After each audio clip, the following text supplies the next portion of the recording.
Skully Skeleton, An Adventure in Minecraft. Written by Wil Zombie. Narrated by David Molen. Chapter 1.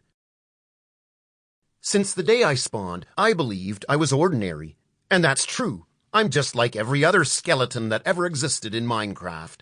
However, there's one thing that is different about me. I wanted to become an explorer. This is the story of how I tried to make that happen and the people who helped me. But I'm getting ahead of myself. I'd better start from the beginning. So, let me introduce myself to you.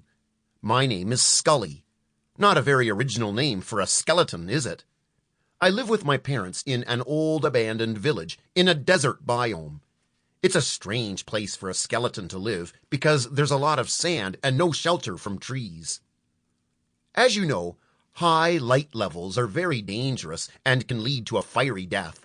So it's kind of crazy that we live somewhere with hardly any shade. During the daytime, we go into our own houses, which are old ruined buildings, and wait for darkness. Once the moon comes out, I pack up my bow and arrow and head off to school. We have classes where we learn to shoot, get better at aiming, and how to scare players in the best way. Sometimes we go on school excursions. We visit different places around our biome to find players to scare.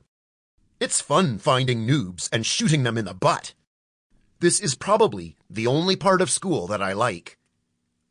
There are plenty of things I don't like about school, like Bones. Bones is another skeleton in my class. He's much bigger than everyone else, and he likes to steal bones from other skeletons. I don't mean the ones that we drop accidentally.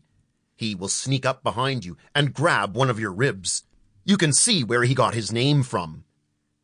As you can imagine, this hurts a lot. It also gives you a shock. Bones will steal anything. He has all sorts of gross things that he has collected. Rotten flesh, spider webs, and even a rabbit's foot. There's not much we can do to stop him. He is a bully from a family of bullies. Once our teacher tried to talk to his parents about him stealing things, and you know what they did? They stole her bones. Then they laughed at her and kicked her out of their house. Out of all the houses that make up our village, theirs is the nicest of all. It has windows made of glass. No one really goes in there. Anyone who tries ends up losing a rib or a finger. So, other than shooting noobs in the butt, I don't like school. Mostly, I spent my school days thinking about traveling and seeing other parts. Sample complete. Ready to continue?